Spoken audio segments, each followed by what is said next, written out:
Además tenía al menos 6 barcos de bandera ecuatoriana y una flotilla de lanchas rápidas que hacían parte de la compleja estructura que habría logrado consolidar el ecuatoriano, considerado por la policía como el capo del narcotráfico más poderoso de ese país.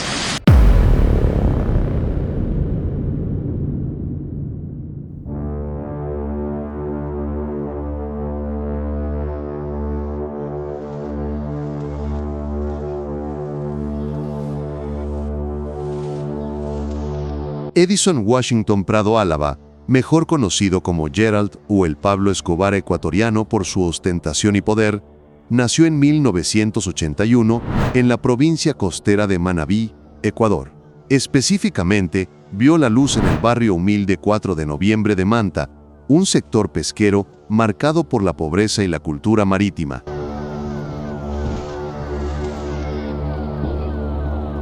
Sus padres, de origen humilde como pescadores artesanales, no han sido identificados públicamente en registros oficiales. Sin embargo, Gerald relató en su testimonio judicial que su padre lo abandonó cuando tenía apenas 5 años, dejándolo sin una figura paterna en un país donde las oportunidades de trabajo escasean. Su madre, ama de casa, luchaba por mantener a la familia con lo poco que ganaba, lo que obligó a un joven Gerald a criarse prácticamente en la calle. A los 9 años, trabajaba vendiendo en las vías para ayudar a sus hermanos menores, sufriendo abusos, lesiones y maltratos en ese entorno hostil. Intentó asistir a la escuela, pero era imposible. Si había dinero para comer, no alcanzaba para un libro, por lo que no completó la secundaria y su educación fue informal, aprendiendo mecánica de lanchas y rutas marítimas en el mar. Esta infancia de supervivencia, sin una niñez típica, lo marcaría para siempre.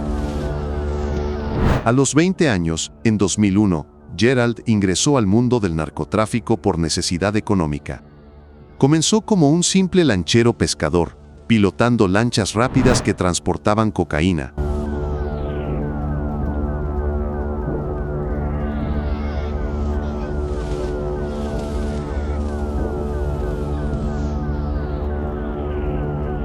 Desde puertos ecuatorianos como Esmeraldas y colombianos como Tumaco, y otras zonas de Nariño, hacia las costas de Centroamérica y México.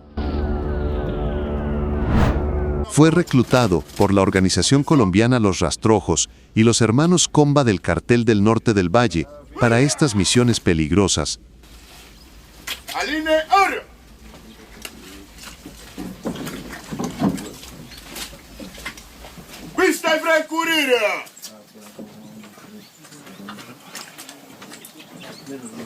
¡Buenos días! ¡Buenos días, comando! ¡Cruz Vigil! ¡Celta Salud! ¡Cruz Escual! ¡Celta Oro! ¡Cruz Vigil! ¡Refugio! ¡Cruz Vigil!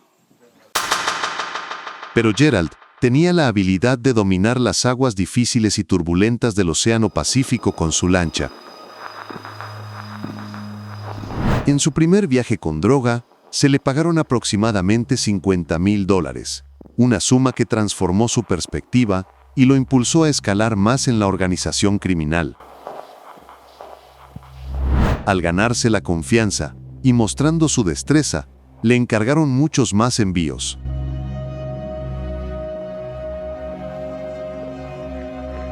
Estas ganancias le permitieron, poco a poco, comprar su propia flota de lanchas rápidas y semisumergibles, y no tener la necesidad de alquilar lanchas de alguno de sus compañeros de pesca, actividad que Gerald usaba como fachada para esconder su verdadera actividad criminal.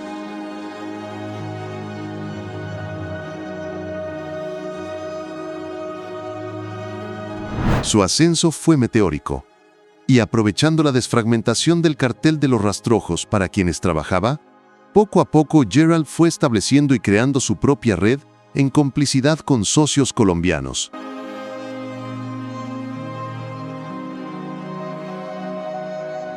Sin embargo, en 2012, sufrió su primera detención. Fue capturado por la Guardia Costera de Estados Unidos, con 300 kilogramos de cocaína en una lancha, fue extraditado a Ecuador y recibió una sentencia leve de servicio comunitario en una escuela de su localidad, lo que le permitió continuar operando sin mayores obstáculos.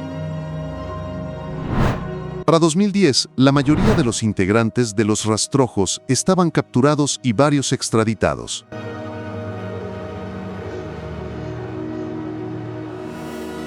En 2012, incluso Javier Calle, jefe de los Comba, se entregó a las autoridades estadounidenses. Para ese momento, después de todos esos años trabajando para ellos, Gerald se había ganado la confianza suficiente que le permitió conocer todos los pormenores del negocio. Sabía dónde estaban y quiénes eran los dueños de los cultivos. También conocía a los propietarios de los laboratorios y todos los grupos que vendían la droga en el occidente de Colombia. Igualmente conocía quiénes eran los compradores en varios países de Centroamérica y los capos en México, especialmente los del cartel de Sinaloa, quienes eran sus socios. Pero toda esta red fue desfragmentada por la detención de los capos del cartel del norte del Valle.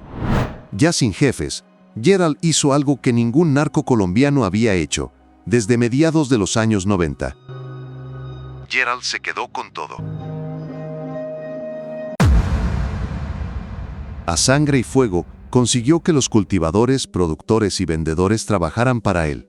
Incluso convenció a los capos mexicanos de permitirle quedarse con varias rutas desde Colombia y entregarles la droga en las costas de México.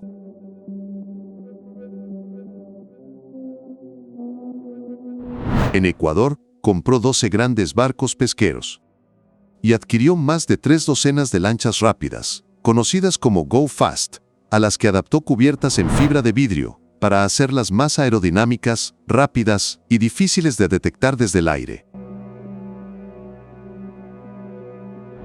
Y en 2013, administraba todos los eslabones del negocio. Desde el reclutamiento de lancheros, proveedores colombianos de grandes cantidades de droga, hasta el lavado de dinero mediante la compra de fincas, empresas, departamentos y grandes hectáreas de terrenos en Ecuador y el suroeste de Colombia. El punto de no retorno llegó en 2013, cuando Gerald innovó en su red para el envío de drogas con lanchas rápidas y semisumergibles por el Océano Pacífico, creando un sistema de provisionamiento de combustible. Los pesqueros los ubicaba en mar abierto, cargados de combustible, y eran una especie de gasolineras en alta mar. Ahí llegaban las Go Fast para aprovisionarse y seguir su travesía, lejos de los controles de los buques antidrogas. Posicionaba barcos con combustible y suministros en puntos estratégicos en alta mar, a 200 y 300 millas de la costa, permitiendo que sus lanchas rápidas se reabastecieran en rutas hacia Guatemala, México y Estados Unidos, sin la necesidad de detenerse en puertos que estaban totalmente vigilados. Esta táctica, inteligente, eficiente y sigilosa, le permitió monopolizar las rutas marítimas ecuatorianas, especialmente tras la salida de la base militar estadounidense de Manta en 2009, que dejó un vacío en la vigilancia costera.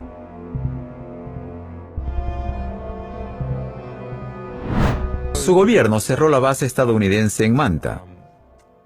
¿Podría decirme por qué decidió cerrar esta base?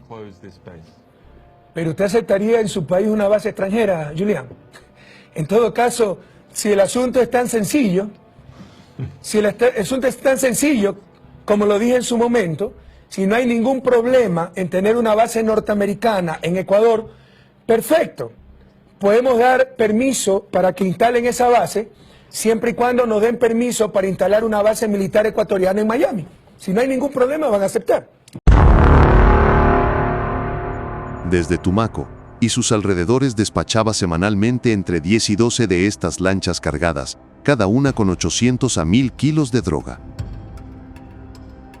Aparte de su propio negocio, ocasionalmente prestaba el servicio de transporte para otros narcos, a los que les cobraba $2,000 por cada kilo que llevaba hasta Costa Rica o Guatemala.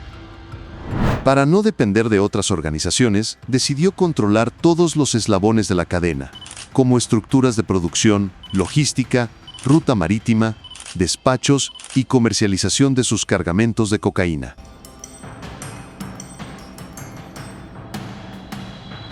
En una década de actividad criminal entre 2007 a 2017, envió 250 toneladas de cocaína hacia Estados Unidos, una cifra que superaba incluso las 150 toneladas atribuidas al Chapo Guzmán, trabajando para los Rastrojos, el Cartel Jalisco Nueva Generación y otros cárteles. Con su astucia y su poder criminal, Gerald amasó una fortuna de $300 millones según la DIJÍN de Colombia, aunque fuentes de inteligencia policial hablan de ganancias superiores que podrían llegar hasta $1.000 millones. Ese monopolio mafioso que creó en las costas de Nariño lo convirtió en un hombre extremadamente rico en muy poco tiempo. Parte de sus ganancias las usó para engrosar las filas de sicarios en Tumaco y en los países centroamericanos donde llevaba la droga.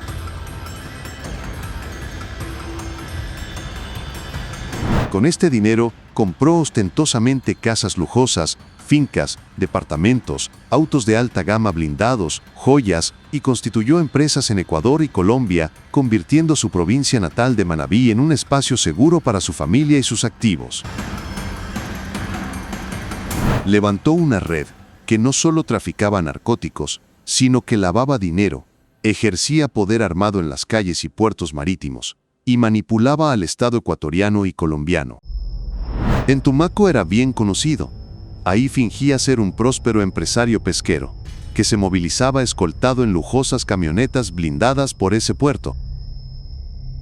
Ese mismo año, en 2016, entró en los radares de la DEA, que lo consideraba uno de sus principales objetivos, por la inmensa cantidad de droga que ingresaba a Estados Unidos con su método de lanchas rápidas. La DEA alertó al grupo especial de la DIJÍN sobre este capo, desconocido hasta ese momento en Colombia. Agentes encubiertos de esta unidad fueron enviados y comenzaron a investigar las actividades del cartel de Gerald. Al empezarle a seguir la pista, lograron decomisarle 150 toneladas de droga en diferentes operativos, y cerca de 80 integrantes de su estructura fueron detenidos.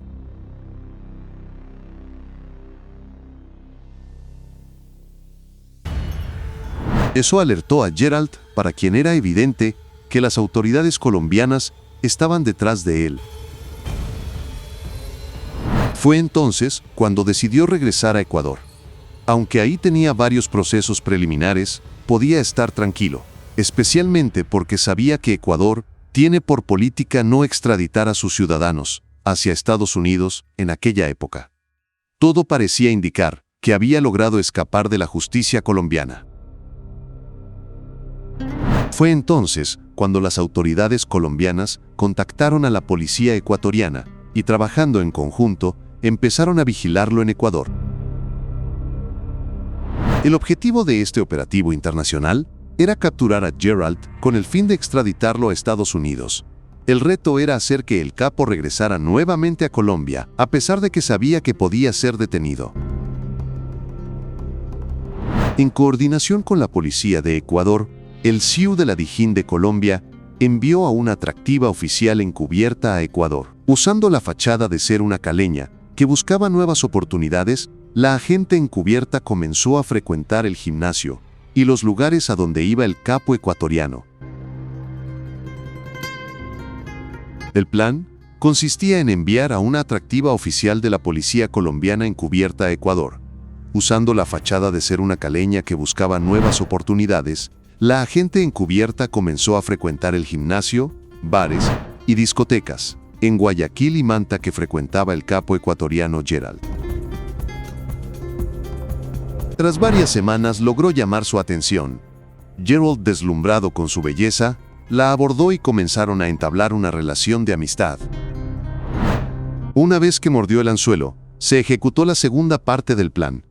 La amistad había durado 3 meses, y un buen día la agente encubierta le mencionó que debía regresar a Colombia, específicamente a Cali, por un tema familiar.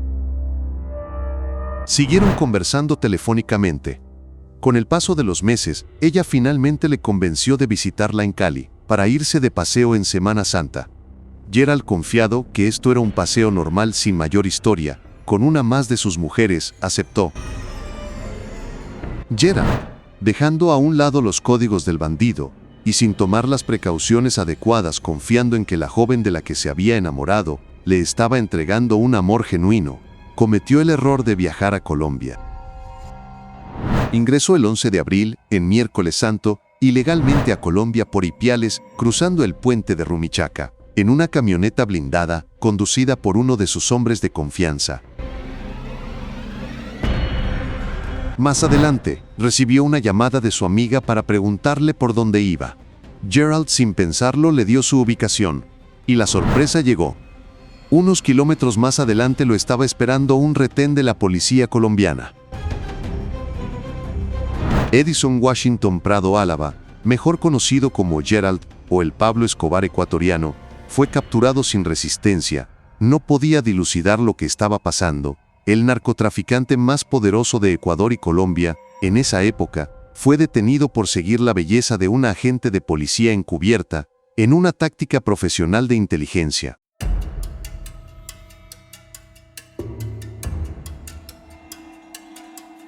Antes de continuar con el video, te invito a que te suscribas a nuestro canal y actives la campanita, para que no te pierdas ninguna de nuestras investigaciones. Esto es La Plena Ecuador. Sean todos ustedes bienvenidos.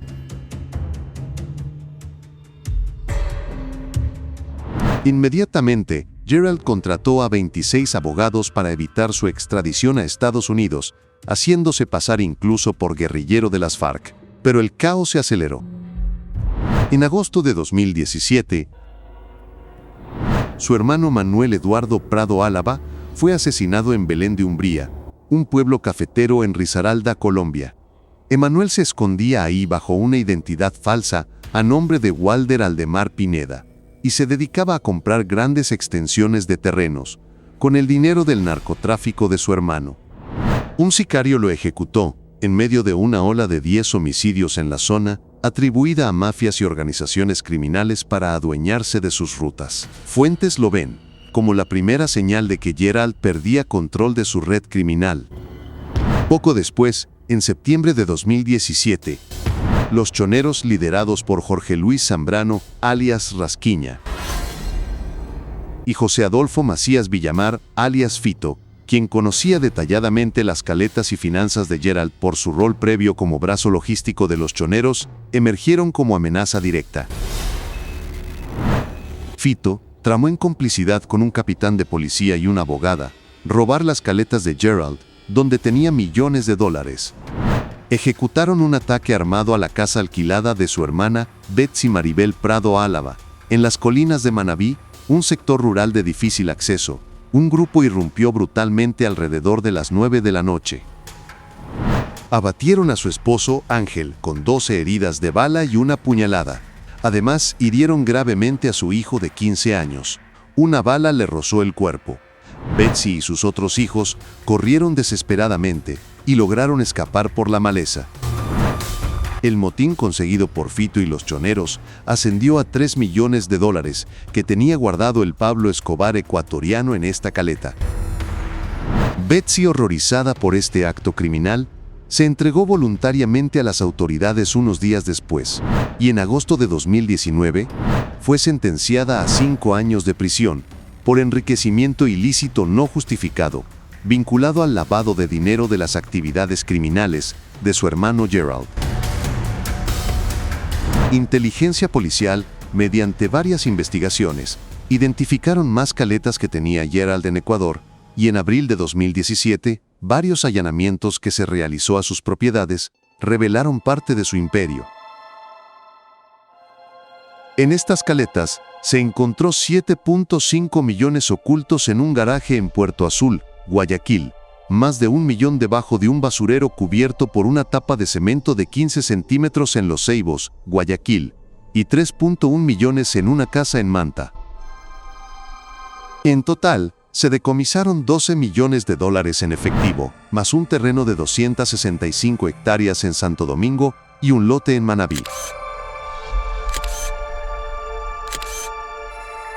En Colombia, se le decomisaron 125 propiedades entre fincas de lujo, casas, departamentos y terrenos, además de 10 vehículos de alta gama blindados y 2 embarcaciones que estaban a su nombre. El final en la cárcel La Picota en Bogotá, Colombia, llegó para Gerald en febrero de 2018. Pese a sus esfuerzos legales con su equipo de 26 abogados, Gerald fue extraditado desde Colombia a Estados Unidos.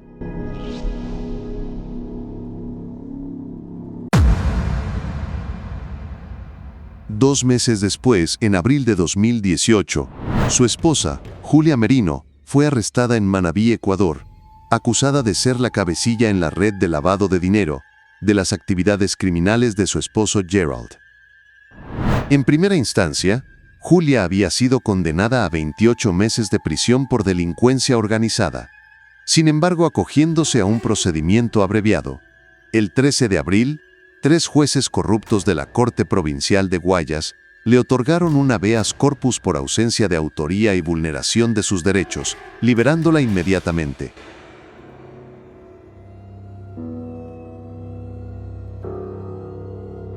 Pero no todo fue color de rosa. Julia solo estuvo libre 3 días, porque el 16 de abril, a las 11 de la noche, fue arrestada nuevamente en Jaramillo, Ecuador, con más de $5,000 y celulares en su vehículo.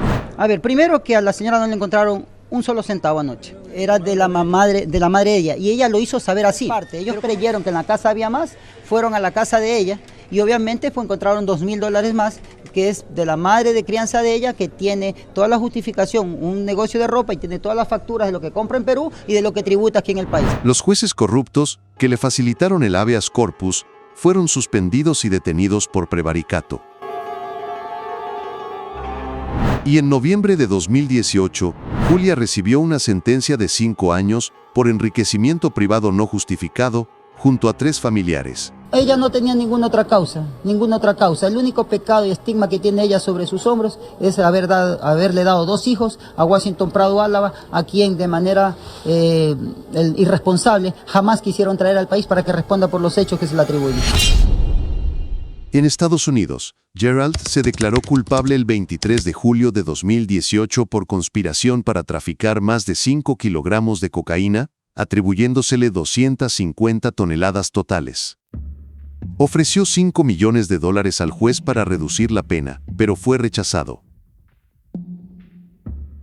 Su audiencia de sentencia, el 17 de diciembre de 2018 en la Corte del Distrito Sur de Florida, Miami, duró solo 26 minutos, presidida por la jueza Cecilia Altonaga. Gerald, notablemente afectado, pidió permiso a sus abogados Richard Díaz y Roberto Feitel para dirigirse directamente a la jueza.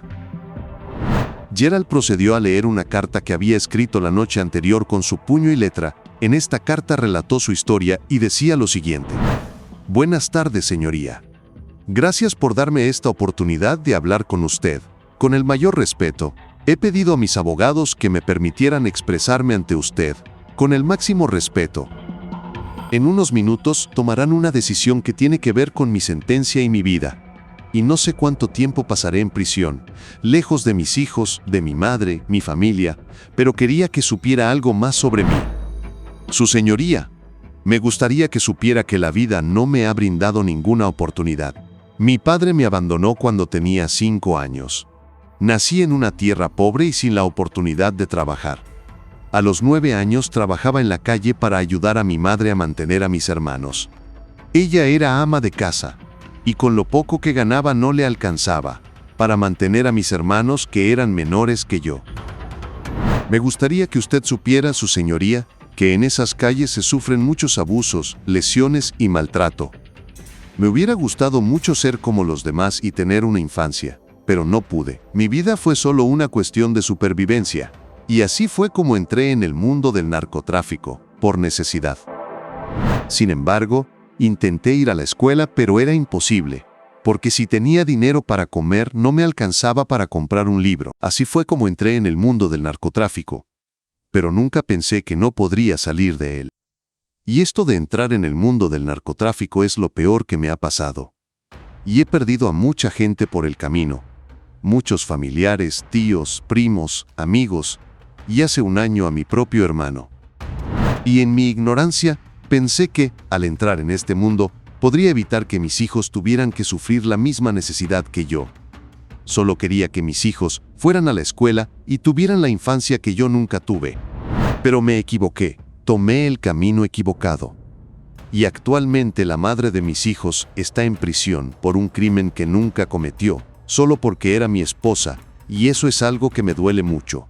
Ahora 4 niños se quedarán sin su madre, sin su padre, y no sé por cuánto tiempo. Me gustaría que su señoría supiera que envié una carta a mis codemandados explicándoles la situación y les dije que la mejor manera de hacerlo era cooperar con el gobierno de los Estados Unidos y que debían decir toda la verdad. Como parte de mi acuerdo de culpabilidad, acepté cooperar con el gobierno de los Estados Unidos. Y eso es lo que he hecho. Y eso es lo que seguiré haciendo, a pesar de que el gobierno todavía no me ha prometido nada a cambio de mi cooperación. Espero volver algún día ante esta corte y obtener una reducción de mi condena. También me gustaría que su señoría supiera que toda mi familia se ha visto afectada por mi cooperación. Ellos han sido afectados, perseguidos, amenazados, incluso han perdido la vida. Incluso mis abogados en Colombia han sufrido amenazas. Y me gustaría que su señoría sepa que seguiré cooperando e intentando enmendar los errores que he cometido con el gobierno de los Estados Unidos. También me gustaría que su señoría sepa que hice una oferta con mis abogados. Prometí entregar algo del dinero.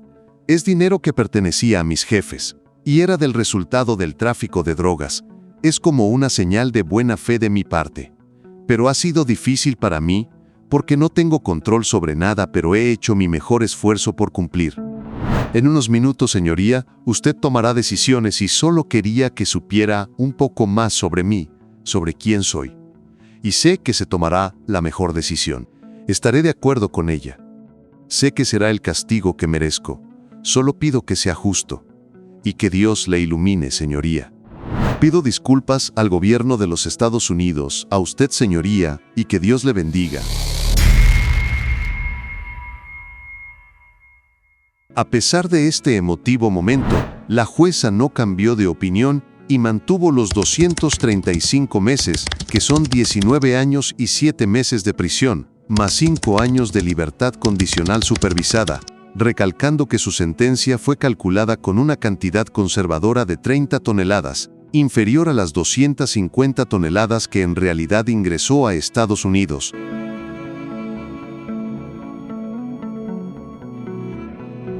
Beneficio que recibió por su cooperación facilitando información completa y detallada de toda su actividad criminal.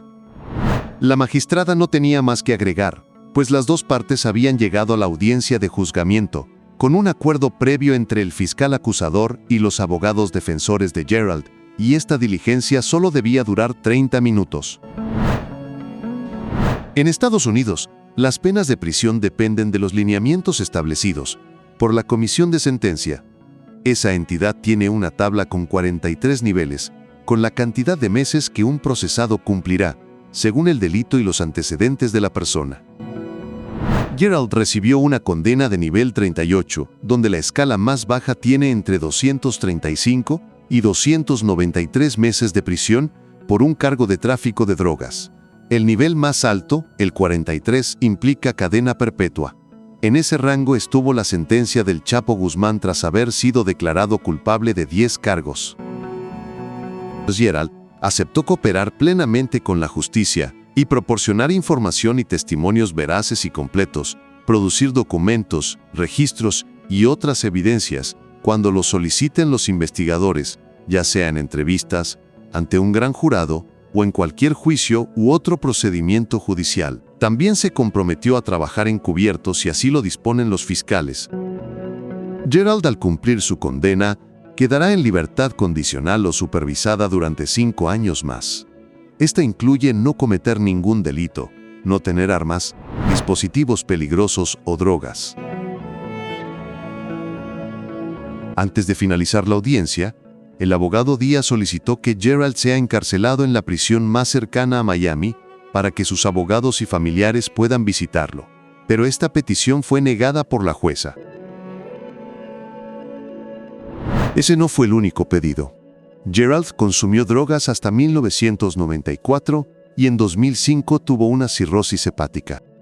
El abogado pidió que el narcotraficante ecuatoriano sea considerado en un programa de rehabilitación mientras estuviera en prisión, por su grave adicción al alcohol. Ese es un beneficio que otorga Estados Unidos a sus ciudadanos. Díaz solicitó que al menos en un futuro sea incluido, pero la jueza le adelantó que no será elegible, pero aceptó incluir ese pedido. Al finalizar la audiencia, todos se levantaron y se desearon «Feliz Navidad». Edison Washington Prado Álava, alias Gerald, fue enviado a reclusión a la institución correccional Federal Sandstone, FCI Sandstone, por sus siglas en inglés, ubicada en Sandstone, una ciudad en el condado de Pine, en el estado de Minnesota. Es una prisión federal de baja seguridad solo para hombres. Tiene 1.106 reclusos y medios. Como CNBC lo han calificado como uno de los 10 mejores lugares en Estados Unidos para cumplir una condena. En esta prisión, el narcotraficante ecuatoriano cumple su pena de 19 años y 7 meses de cárcel. A este mes de diciembre de 2025, Gerald lleva 7 años de encierro. Está prevista su salida de prisión para el 2035, a sus 54 años de edad, si mantiene buen comportamiento. A su llegada a FCI Sandstone, como sucede con el resto de presos, personal médico y de salud mental, le hicieron una evaluación. También recibió un manual con información de sus derechos y responsabilidades e información en caso de agresión sexual, acoso y abuso, según el protocolo que esta prisión maneja. Los internos comparten con 2 y hasta 4 personas los dormitorios. Están obligados a mantener limpia su celda. Por eso, entre sus tareas está tender su cama todos los días, barrer y fregar el suelo, retirar la basura y ordenar las estanterías. Un inspector verifica a las 7:30 de la mañana y a las 4 de la tarde que los reclusos hayan cumplido esas labores. A cada interno se le asigna un casillero donde guarda su pasta de dientes, peine, jabón y máquina de afeitar. Solo pueden vestir ropa de color gris o blanco, que lleve el nombre del preso y su número de registro. Para pasar el tiempo, los reclusos tienen zonas de ocio, lavandería, biblioteca jurídica y sala de teléfonos. Esta prisión tiene servicios religiosos y un centro de artesanías. Y pueden recibir visitas de sus familiares 4 días a la semana. Esa variedad de actividades le ha dado la fama de ser una de las mejores prisiones de mediana seguridad de Estados Unidos para pasar el tiempo de la condena. Esas reglas distan de la vida de lujo que estuvo acostumbrado Gerald mientras fue uno de los mayores narcotraficantes del Pacífico Sur. Él y su familia vivían en suntuosas propiedades, casas, fincas y departamentos en lugares exclusivos de Ecuador y Colombia. Sin embargo, a pesar de estar recluido en una cárcel, con muchas bondades, Gerald no resiste el encierro. El 15 de enero de 2022, Gerald envió desde la prisión una carta a la Corte de Miami.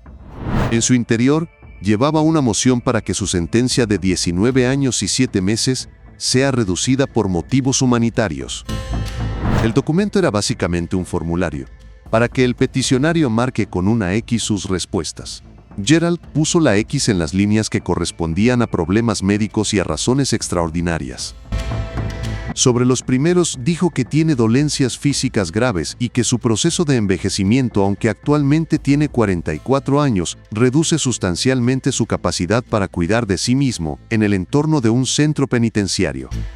Sobre lo segundo, argumentó que el COVID y sus nuevas variantes como Omicron eran circunstancias extraordinarias que ponían en riesgo su vida. Para sostener esa idea, recordó que fue fumador y que según las directrices de la Agencia Nacional de Salud Pública de Estados Unidos, los fumadores de cualquier edad pueden estar expuestos a riesgo de enfermedad grave por COVID. Y como parte de las pruebas de su rehabilitación, Gerald mencionó que durante su encarcelamiento había realizado un sinnúmero de cursos de formación y que había tomado medidas significativas para reformarse y mejorarse a sí mismo, de modo que pueda ser una persona más productiva para la sociedad cuando sea puesto en libertad.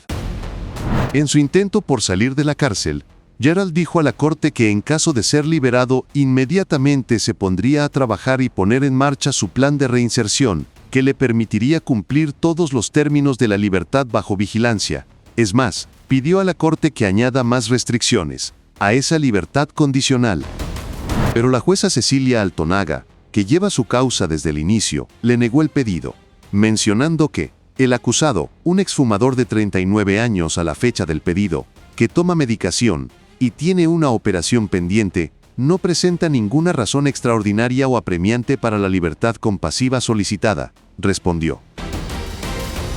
La magistrada le dijo a Gerald y a sus abogados que en la prisión no se ha contagiado de COVID y que puede recibir la vacuna para protegerse del virus cuando quiera. Además, agregó que el cargo por narcotráfico por el que fue condenado no apoya una liberación anticipada. Por el contrario, obligan al acusado a cumplir la totalidad de su condena. Pero este no sería el único intento del capo ecuatoriano para salir de prisión. Un año después de su fallido intento, Gerald volvió a ingresar un nuevo pedido a la corte el 3 de enero de 2023. Pero esta vez sumó más argumentos para obtener ese beneficio y se apoyó de la enmienda 794, que establece que un acusado puede ser considerado como un participante de rol menor en una actividad delictiva, cuando se le paga para realizar ciertas tareas. Prado Álava afirmó que jugó un papel menor en los hechos que se le imputaron y, por lo tanto, solicitó un alivio en su larga sentencia. Y para finalizar su petición, la solicitud decía: como bien puede imaginar la Corte, Prado Álava no desea nada más que completar su sentencia en este caso, para luego regresar al Ecuador para cuidar a su familia y seres queridos, y nunca más comprometerse en una conducta delictiva futura. El escrito fue firmado por sus abogados David Weinstein y Robert Feitel.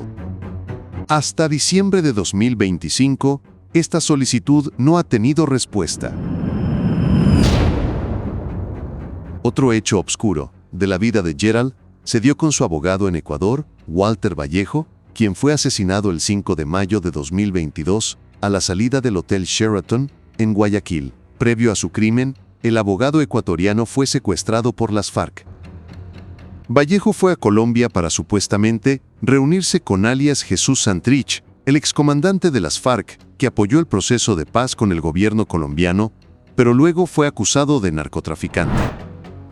El abogado tenía planificado hablar con Santrich para solicitarle que incluya a Gerald en la lista de los miembros de las FARC y pueda beneficiarse del proceso de pacificación y obtener una pena reducida.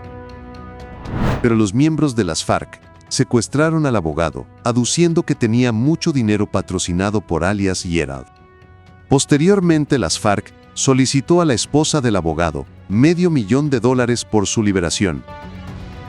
Pero afortunadamente, el abogado Vallejo aprovechó el descuido de sus captores que se habían emborrachado aquella noche y logró escapar por el hueco de un aire acondicionado, donde le tenían secuestrado. Vallejo fue el defensor más mediático de Gerald, el que impulsó que el capo ecuatoriano sea repatriado y el que aseguró que asistiría a una de las sesiones de la CIDH para hacer la denuncia de violación de derechos humanos en contra de alias Gerald. Presenté en ese proceso certificación apostillada que él se encontraba detenido en Colombia, pero resulta que los fiscales de ese proceso, que no eran estos, y los jueces de ese proceso siempre prefirieron declararlo prófugo. El terror para el abogado Vallejo llegó a sus 49 años, el jueves 5 de mayo de 2022 alrededor del mediodía, en los exteriores del Hotel Sheraton, ubicado en el sector norte de Guayaquil, específicamente en la avenida Francisco de Orellana. Los sicarios ejecutaron al abogado con 6 disparos de una pistola 9 milímetros, hiriéndolo de muerte en el tórax, abdomen y extremidades. Vallejo cayó herido de gravedad en la acera y, pese a la rápida atención de paramédicos y traslado al hospital, falleció minutos después por pérdida masiva de sangre y daño en órganos vitales.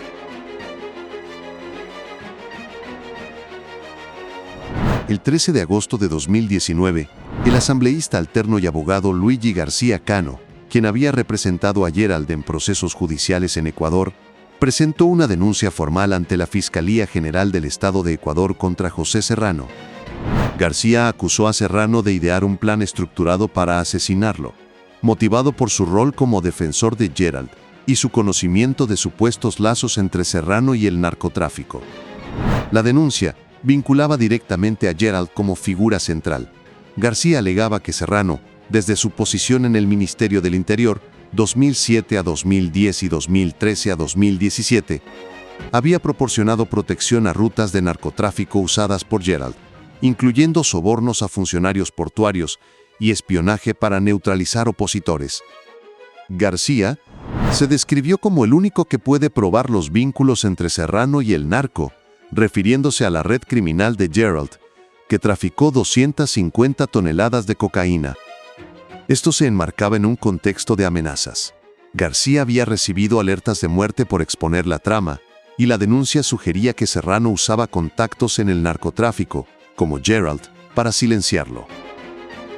En agosto de 2025, Gerald señaló directamente a José Serrano como parte de su red criminal, en declaraciones ante la justicia estadounidense, acusándolo de proteger rutas marítimas de narcotráfico, las mismas que se usaba para enviar 250 toneladas de cocaína desde Ecuador y Colombia, y de espionaje político para neutralizar opositores durante el gobierno de Rafael Correa.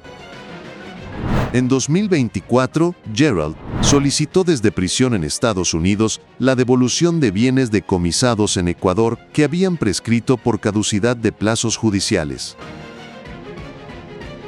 Argumentó su inocencia y que no pudo ser juzgado en Ecuador, debido a su detención en Colombia y extradición a Estados Unidos, lo que impidió el desarrollo de los procesos locales. Gerald y su abogada Paulina Sánchez presentaron recursos ante la Corte Provincial de Manabí y Guayas para recuperar los bienes. Esto se enmarcó en un pedido inicial de sobreseimiento de causas por prescripción, concedido en febrero de 2024 por un juez de Portoviejo, Manabí, ya que los procesos por lavado de activos y enriquecimiento ilícito no avanzaron durante su ausencia.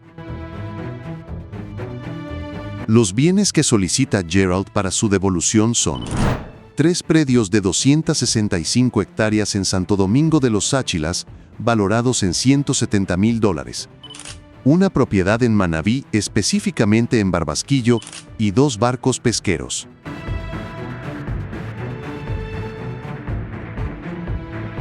Gerald alegó que los decomisos fueron ilegales porque las causas prescribieron y que no hay condena ecuatoriana que lo vincule directamente a los bienes como testaferro.